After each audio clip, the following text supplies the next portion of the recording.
हे सोपं आहे. सर्वात कमी कुठलं आहे? सिंधुदुर्ग. काय विचारले? लोकसंख्या विचार. जर याच्याऐवजी पर्सेंटेज असतं तर काय उत्तर दिलं असतं तुम्ही? सर्वात कमी अनुसूचित जातीचं ज्याला मी म्हणतो प्रमाण कुठल्या जिल्ह्याचं आहे? काय दिलं असतं उत्तर तुम्ही? तेव्हा तिथं कोण सांगेल? जर मी पर्सेंटेज वाईज गेलो तर? करेक्ट. काय पर्सेंटेज असतं काय उत्तर पाहिजे होतं? सांगली. आता हे सगळं खालचं वरचं करूनच ठेवायचं. हा मोस्ट फेवरेबल आयोगाचा प्रश्न आहे. इव्हन राज्यसेवा आणि कंबाईन तरी दोन्हीकडे आयोगाने महाराष्ट्रातले रिफ्लेक्शन खूप जास्त आहे. अनुसूचित जाती, अनुसूचित जमाती, भारताचं पण महाराष्ट्राचं पण. जिल्हे कुठले, राज्य कुठले, हे विचारताय वारंवार, आलटून पालटून परीक्षेमध्ये विचारताय. आणि जर ते एक्स्ट्रीम म्हणजे सगळ्यात जास्त सगळ्यात कमी लोकसंख्या असेल किंवा त्याची असणारी तुमची काय असेल पर्सेंटेज असेल, हे सगळं विचारल्या जाऊ शकतं. ते विचार मला सांगा. सर्वात कमी जर सिंधुदुर्ग आहे, 1 नंबरला सिंधुदुर्ग, त्यानंतरच्या सगळ्यात 2 नंबरला कोण आहे? सांगली, लोकसंख्यानुसार म्हणतोय मी. आणि 3 नंबरला काय? रत्नागिरी. सिंधुदुर्ग, सांगली आणि रत्नागिरी हा एक लक्षात घ्या. सर्वात अधिक लोकसंख्या असणारा जिल्हा कुठला येतो? आमचा नाशिक. मग कोण येतो तुमचा? ठाणे. आणि त्यानंतर काय येतो? नंदुरबार. कोणासाठी? अनुसूचित जमातींसाठी. पर्सेंटेज म्हटल्यावर कुठला येईल सगळ्यात कमी? सांगली. हे लक्षात घ्या. सगळ्यात अधिक पर्सेंटेज म्हटल्यावर कुठे जाल तुम्ही? नंदुरबार. मग गडचिरोली. बरोबर ना? हे सिंपल लक्षात ठेवायचं आहे. आणि अनुसूचित जातीचं म्हटलं तर पटकन रिवाइज करून द्या. सर्वाधिक लोकसंख्या पुणे आणि सर्वाधिक पर्सेंटेज अकोला. सर्वात कमी लोकसंख्या अनुसूचित जातीची सिंधुदुर्गच आणि सर्वात कमी पर्सेंटेज अनुसूचित जातीचे कुठे? नंदुरबार. करेक्ट. पण हे लक्षात ठेवा, एक्स्ट्रीम एवढं जरी माहित असलं तरी सॉर्टिंग होतं, आन्सर पाशी आपण जातो. सगळ्या गोष्टी पाठ करायची गरज नाही. चला, विहीर जलसिंचन, तलाव जलसिंचन, उपसा जलसिंचन जास्त असणारे जिल्हे पर्सेंटेज वाईज किती?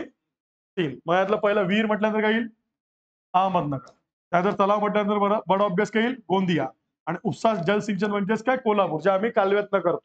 बरोबर. मला सांगा, आज महाराष्ट्रात सर्वात अधिक विहीर जलसिंचन क्षेत्र अधिक असणार विभाग कुठला? विभाग, प्रशासकीय विभाग. करेक्ट. काय आहे? नाशिक. सगळ्यात जास्त विहिरी संख्या अहमदनगर. हे पण लक्षात ठेवायचं आहे. आपल्या महाराष्ट्रात सध्या 55% आसपास जलसिंचन आम्ही विहीर व कूपनलिका, विहीर आणि कूपनलिका किती टक्के? 55% आसपास. जर तुम्ही फक्त तलाव म्हणताय तर खूप कमी आहे. It's only 5%. तलावातनं जलसिंचन होते ते पूर्व विदर्भात होते फक्त. आणि त्याच्या नंतर नेक्स्ट नंबरला 23% आसपास आम्ही त्याला म्हणतो कालवे. काय? कालवे जलसिंचनचा काय वाटा आहे आमचा? 23. उपसा जलसिंचन वाटा दिलेला नाहीये. उपसा म्हणजेच काय? कालव्यावरच पाणी आम्ही काय करतो? अपलिफ्ट करतो, त्याला असं म्हटलं जातं. त्यानंतर परत लक्षात घ्यायचं आहे, एकूण तुमचं असणारं स्प्रिंकलर ज्याला आम्ही म्हणतो तुषार सिंचन, कुठला जिल्हा आघाडीवर आहे? जळगाव. ठिबक नाशिक. भारतातला पहिला प्रयोग नाशिकमध्ये 1986 मध्ये कोणाचा? ठिबक सिंचनचा. बरोबर. हे लक्षात घ्यायचं. आणि भारतात सर्वात जास्त महाराष्ट्रात ठिबक सिंचन काय आहे? क्षेत्र आहे. हा पण एक भाग जातो, लक्षात ठेवायचा. असे प्रश्न एकदा पडलेले आहेत. विधान बरोबर आहे ते सांगा. पैनगंगा ही वर्धेची उपनदी आहे. पैनगंगा ही नदी विदर्भातील सर्वात लहान नदी आहे. या नदीवर सहस्रकुंड नावाचा धबधबा आहे. काय आन्सर? अ बरोबर. ब चूक. काय चूक ब मध्ये? सर्वात मोठी किती kilometre? 495 kilometre. The longest river in the Vidarbha असतीला म्हटलं आता. विदर्भातली सर्वात लांब नदी ती समजल्या ती कुठली? ती पैनगंगा, जी अजिंठा डोंगर, बुलढाणा किंवा त्याला बुलढाणा पठार म्हणतात किंवा बुलढाणा रांग असं पण म्हटलेलं आयोगाने प्रश्नांमध्ये. तिथनं ती काय करते? उगम पावते आणि मग तिकडनं येऊन यवतमाळ, यवतमाळपासून तुमच्या असणार चंद्रपूरच्या समोर तिला वर्धेला येऊन मिळते. हे इथे लक्षात घ्यायचं आहे. सहस्त्रकुंड धबधबा म्हणजेच कुठलं? गाव कुठलं द्याल? नांदेड द्याल का यवतमाळ द्याल? नांदेड. दोघांच्या सीमेवर ऍक्च्युअल तो, पण कन्सिडर कुठे केला जातो? नांदेडमध्ये कन्सिडर केला जातो. हा सुद्धा भाग लक्षात घ्यायचा. कोकणात प्रतिरोध स्वरूपाचे पर्जन्य पडते कारण?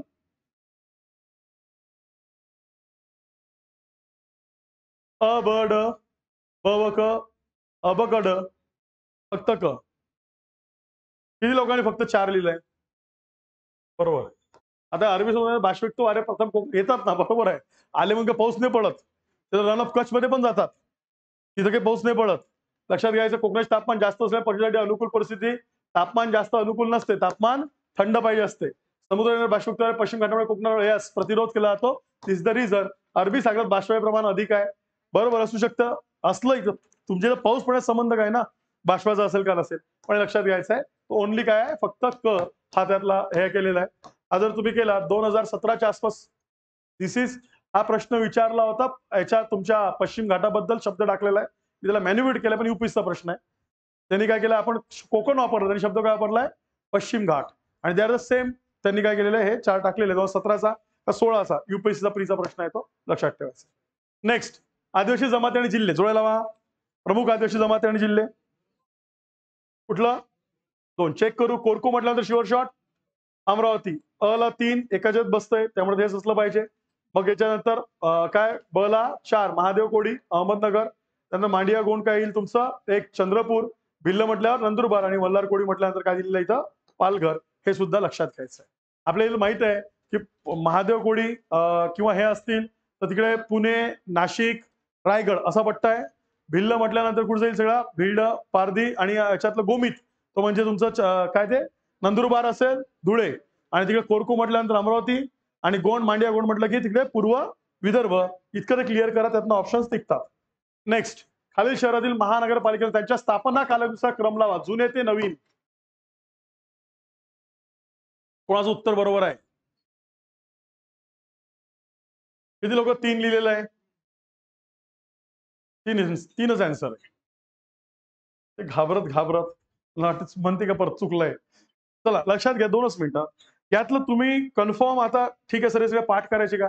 सध्या काय 29 महानगरपालिका झाल्या ना, बरोबर. 29वी कुठली आहे तुमची, जालन्याची 2023 ला आहे. त्यानंतर 22 ला इथे दिले इचलकरंजी, 28वी 27वी कुठली आहे तुमची, पनवेल, करेक्ट. आता याच्यात तुम्हाला थोडंसं बघून जावं लागेल. आता हा प्रश्न पळेल का नाही मलाही माहिती इतका याच्यातला, पण याच्यात तुमच्या जुन्यामध्ये कोण येतं, जळगाव येतं, ओके. त्यानंतर अहमदनगर येतं, जळगाव आणि अहमदनगर त्यातलं सगळ्यात आधी 2003चे आहे. त्यानंतर येतं आमचं वसई विरार 2009चं, जे आपलं पालघरमध्ये, आणि त्यानंतर चंद्रपूर आणि परभणी 2011 असं त्यातलं दिलेलं आहे. फक्त म्हणून क ड ई असं त्यातलं हे महत्वाचं ऑप्शन होतं, लक्षात घ्यायचंय. मला वाटत नाही हा प्रश्न, पण मी सांगतो जिथं मी पडणार माइंड केलं नाही, पण शेवटचं बघून जा, 29, 28 आणि 27 बरोबर हे स्टेटमेंट मध्ये जाऊ शकतो, ज्यात तुम्हाला काय करायचं आहे, जालना, इचलकरंजी आणि पनवेल ह्या कधी लक्षात ठेवायच्या. खालील नकाशात महाराष्ट्रात आढळणाऱ्या प्रमुख खडकांचे वितरण दर्शविले आहे. खडक प्रदेश त्यांच्या योग्य जोड्या लावा.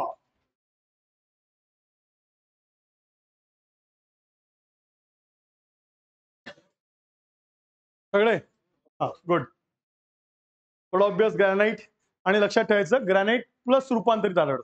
या साईडला असणारा ग्रॅनाइट प्लस रूपांतरित, हा तर तुमचा सगळा कुठला असणारा इथला मधला बेसॉल्टच, त्यात काही नाहीये, बरोबर आहे. त्यानंतर त्यांनी काय दिलं, स्तरित म्हणजे काय दिलाय, ब वरच्या साईडला तापीमध्ये त्याला आजचं जलजन्य खडक किंवा गाळाचे खडक असे शब्द अल्टरनेटिव्ह वापरले आहे, आणि प्रश्न विचारून झालेले आहे. तुम्ही मेन्सच्या जर मागच्या प्रश्नामध्ये राज्यसभेच्या असेल किंवा आपल्या कंबाईन मेन्सच्या असेल, मला तिथनं शब्द सापडले, त्यातनं फक्त मी मिक्सिंग करत जातो. कारण नवीन डेटा आपण काय आणणार आहे, अंड हा तर कोणालाही माहिती आहे, तुमचा जांभळा खडक जास्त पर्जन्य आवाज शूट करा हे डायरेक्ट 3 जे काही असेल ते, बरोबर आहे. मला फक्त सांगा, चाणकपूर कुठल्या नदीवर आहे प्रकल्प, नदी सांगा, नदी, नदी आणि जिल्हा, जिल्हा इथं दिलेलाच आहे, नदी फक्त सांगा. गिरणा कोणाची उपनदी, कोणाची, हा तापी. विष्णुपुरी कुठली, कुठल्या नदीवर, गोदावरी, जिल्हा नांदेड आहे, आणि महाराष्ट्रातला सर्वात मोठा उपसा. त्यानंतर तुलतुली कुठली नदी, कोणाची उपनदी, गडचिरोलीला पण काय, खोब्रागडी नावाची नदी आहे, गडचिरोलीला खोब्रागडी, त्या नदीवर असणारा प्रोजेक्ट आहे हा, जो तुमचा वैनगंगा खोऱ्यात कुठे येते, वैनगंगा. आणि last but not list there is Arunavati, कोणाची उपनदी अरुणावती, इसे यवतमाळ, पैनगंगा. लक्षात घ्यायचंय.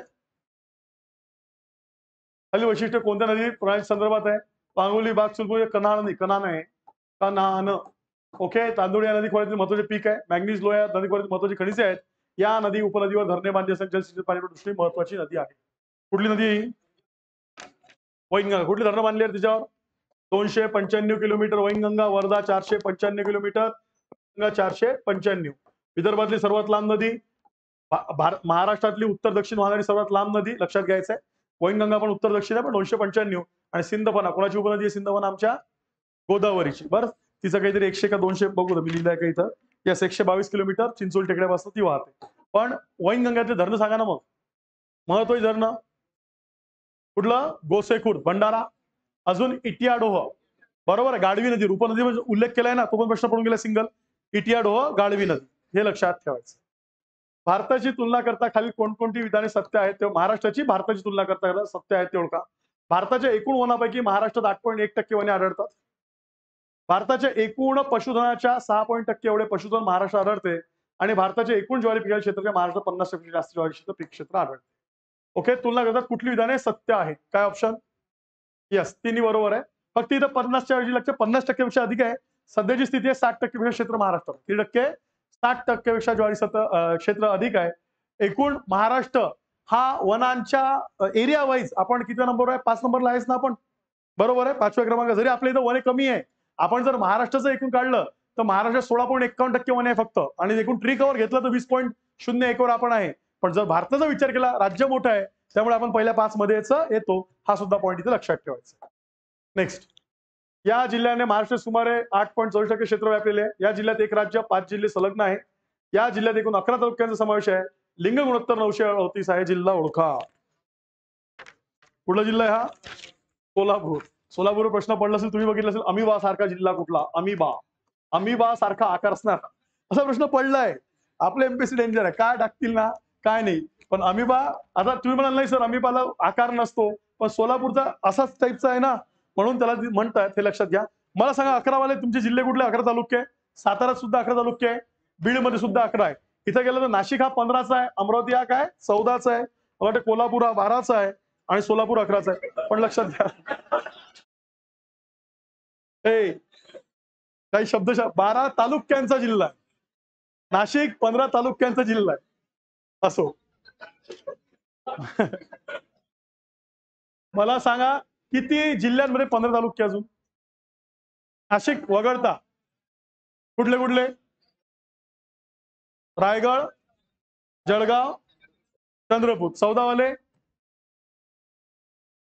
अमरावती, नागपूर, पुणे, अहमद. जाऊ दे, 12 वाले विचारत नाही आता. महाराष्ट्रात खनिजांपैकी ऍस्बेस्टॉस हे खनिज प्रामुख्याने कोणत्या जिल्ह्यात आढळतात? पुणे, अहमदनगर. पुणे, अहमदनगर. ऍस्बेस्टॉसचा उपयोग काय? उपयोग काय त्याचा? ॲल्युमिनियम पत्रा आणि विमान आणि जहाजांच्या पत्रांसाठी वापरतात, हे लक्षात घ्यायचंय. इथं दिलेलं आहे आढळते, आपण काढत नाही, खाली नाहीये, आढळते शब्द आहे, लक्षात घ्या. डोंगर आणि जिल्हा हे सगळे एमपी आपल्या कंबाईन मध्ये पडलेलेच प्रश्न आहे, त्यातनं उचलले. सिंपल एक नंबर. पोरा म्हणजे अमरावती, हे लक्षात घ्यायचंय. नेक्स्ट, पोरा देवी आहे, पण पोरा डोंगर अमरावतीमध्ये. मी अमरावतीचा म्हणून सांगतोय तिथं आहे बाबा, आता नको तिच्यात करायला. वर्धेकडे जाताना लागते ते, आणि जे बोर अभयारण्य आहे त्यातले वाघा त्या पोरा जंगलात द्यायला लागले फिरायला. हा तिथं तो आणखीन गावाची नाव सांगत नाही.